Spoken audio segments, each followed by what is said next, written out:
Labdien! Kā jūs sauc? Anna.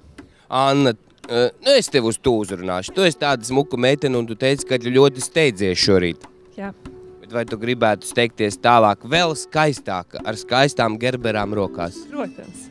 Tad tev ir ļoti vienkārši jautājums. Vasarā no 30. jūnija līdz 7. jūlijam notiks vispārēji latviešu dziesmu un deju svētki. Vai tu zini, kurš no pasākumiem sākās tieši šeit pie Brīvības pieminekļa? Tas varētu būt gājiens. Tieši tā. Un redz, man blakus ir arī viens štrams kungs. Kā tev šķiet šī gājiena sakarā? Kas viņš varētu būt? Atbildīgais par pilnīgi visu. Tieši tā, viņš ir atbildīgais par pilnīgi visu šajā gājienā. Lūdzu tev ziedi, lūdzu skūps un skrien tālāk. Paldies tev. Atā. Nu redzi, Reini. Redz, kā cilvēki tomēr ātri vien uzzināja, kas tu esi. Tad Reinis Druvietis, pats galvenais par dziesmu svētku un deju svētku gājienu. Tā ir? Projekta vadītājs. Tātad dziesmu svētku gājiens notiek kurā datumā un cikos? 7. jūlijā 10:00 šeit sākas oficiālā ceremonija. Cik stundas ir paredzēts tas oficiālais gājiens? Šogad dinamiski plānojam gan kārtošanos bišķiņ savādā, gan arī tieši to ritmu un to, lai iela ir brīva un var labi iet. Tātad, plānotais laiks ir 5 stundas.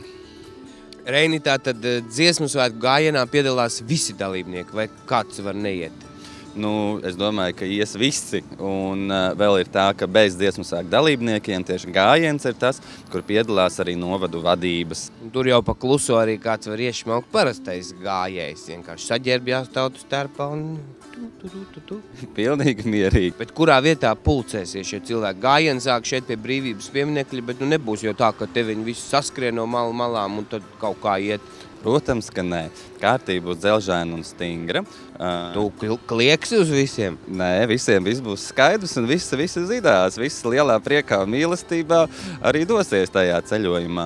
Valsts šitā vadība mūsēji arī būs? Absolūti. Viņi arī tie, kas sāks un sveicinās gājienu, gan valsts prezidents, gan mūsu kultūras ministra. Un ļaudis, kuri vēlas skatīties gājienu, tad droši te Brīvības ielas malā var stāvēt skatīties.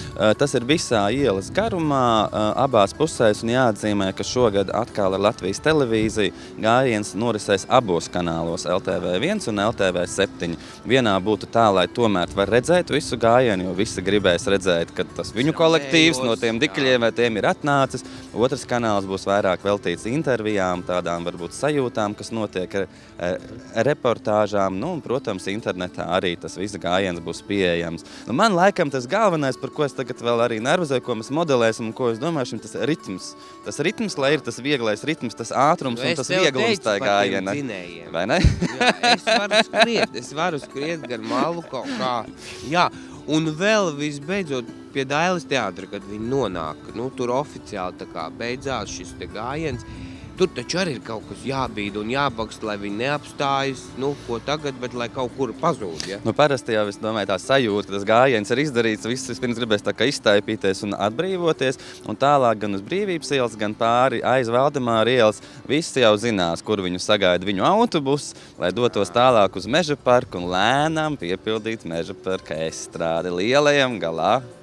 Noslēgumu koncertam. Galā. Jā. Tad gaidīsim tavu lielo uznācienu dziesmu svētku sakarā, un lai tev viss izdodās.